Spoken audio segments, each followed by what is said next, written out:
ചക്കക്കുരുവും മാങ്ങയും കൂടെ നല്ലൊരു സൂപ്പർ ടേസ്റ്റുള്ള കറി കൂട്ടാൻ ഉണ്ടാക്കാൻ പോകണം. എല്ലാവർക്കും വീഡിയോയിലേക്ക് സ്വാഗതം. അപ്പോൾ അതിനായിട്ടൊരു 15 ചക്കക്കുരു എടുത്ത് ചെറുതായി ചതച്ചെടുത്തിട്ടുണ്ട്.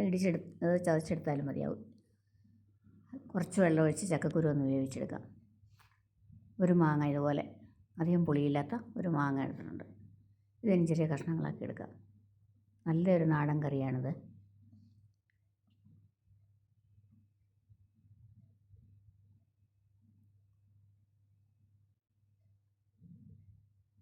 ഇപ്പോൾ മാങ്ങയുടെ സീസണല്ലേ, ഇങ്ങനെയുള്ള കറികളൊക്കെ നമുക്ക് പഴയകാല രുചികളൊക്കെ മനസ്സിലാക്കാൻ പറ്റും. ശരിക്ക് അത്ര മൂത്തതല്ല, എളുപ്പം മാങ്ങയാണിത്.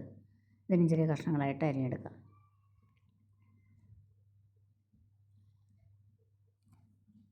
മാങ്ങ അരിഞ്ഞ് വെച്ചിട്ടുണ്ട്. നമുക്കിനി ചക്കക്കുരു വെന്തിട്ടുണ്ടോ എന്ന് നോക്കാം. ധാരാളം പ്രോട്ടീനൊക്കെ അടങ്ങിയിട്ടുള്ള ഒരു സംഭവമാണിതല്ലേ ചക്കക്കുരുവൊക്കെ. അപ്പോൾ സീസണിൽ നമ്മൾ ധാരാളം ഇതൊക്കെ കഴിക്കണം. പിന്നെ മാങ്ങ അരിഞ്ഞ് ചക്കക്കുരു ഒരു 3/4 വേവായിട്ടുണ്ടായിരുന്നു. അതിലേക്ക് മാങ്ങ അരിഞ്ഞ് ചേർത്ത് കൊടുത്തിട്ടുണ്ട്. ചട്ടിക്കകത്തൊക്കെ വെക്കുമ്പോൾ ഒരു പ്രത്യേക രുചിയാണ്. വെള്ളമൊക്കെ ഒന്ന് ഡ്രൈ ചെയ്യാൻ പെട്ടെന്ന് ഒന്ന് നല്ലൊരു കണ്ടീഷനിലൊക്കെ നമുക്ക് കിട്ടും. സ്റ്റീൽ പാത്രത്തിൽ വെക്കുന്നതിൽ നല്ല ടേസ്റ്റും ആയിരിക്കും ഇത്. അതിലേക്ക് ഇനിയിപ്പം മുളക്, ഒരു 1/2 ടീസ്പൂൺ മുളക് പൊടി, 1/4 ടീസ്പൂൺ മഞ്ഞൾപ്പൊടി,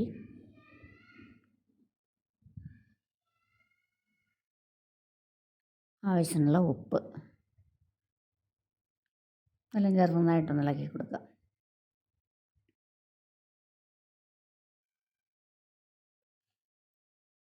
തിളച്ചതിന് ശേഷം നമുക്കിതൊന്ന് അടച്ച് വെച്ച് വേവിച്ചെടുക്കാം. ആ സമയം കൊണ്ട് നമുക്കിതിന് അരപ്പ് തയ്യാറാക്കാം. അരമുറി തേങ്ങ, ഒരു പച്ചമുളക്, ജീരകം, 1/2 ടീസ്പൂൺ ജീരകം എല്ലാം കൂടി ചേർത്ത് കുറച്ച് വെള്ളം ഒഴിച്ച് നന്നായിട്ട് അരച്ചെടുക്കാം.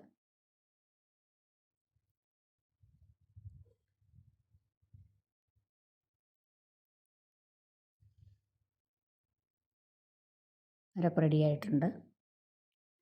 നമ്മുടെ ചക്കക്കുരു മാങ്ങയൊക്കെ ഒന്ന് വെന്ത് കാണുന്നു. ഇപ്പം തുറന്ന് നോക്കാം.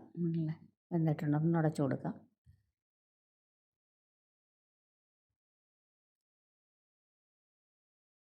അരപ്പ് ചേർത്ത് കൊടുക്കാം. ഇനി അരപ്പ് ചേർത്ത് ഒന്ന് ചെറുതായിട്ട് തിളച്ച് വരുമ്പോൾ നമ്മുടെ ചക്കക്കുരു മാങ്ങാൻ കൂട്ടി ഒഴിച്ചു കൂട്ടാൻ ഇതുപോലെ തയ്യാറാക്കാം.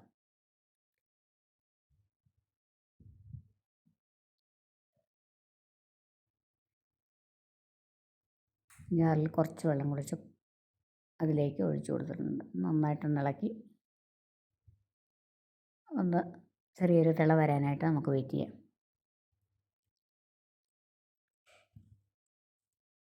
കുക്കറിലാണെങ്കിൽ ചക്കക്കുരു ഒരു വിസിലിട്ടൊന്ന് വെന്ത് കഴിയുമ്പോൾ അതിൻ്റെ കൂടെ മാങ്ങയും കൂടെ ഇട്ടാൽ മതിയാവും. എന്നിട്ട് 2 വിസിൽ കൊണ്ട് നമുക്കിത് വേവിച്ചെടുക്കാം. നമ്മുടെ എല്ലാം നല്ല യോജിപ്പായിട്ട് വന്നിട്ടുണ്ട്. തീ ഒരു മീഡിയം ഫ്ലെയിമിൽ വെച്ചിട്ട് നമുക്കിതിലേക്ക് 2 കരിവേപ്പില കൂടെ ചേർത്ത് കൊടുക്കാം. അങ്ങനെ സൂപ്പർ ടേസ്റ്റുള്ള മാങ്ങ ഒരു കറി റെഡിയാണ്. കടി വറുക്കാം. കടുക്, മുളക്, ഉലുവ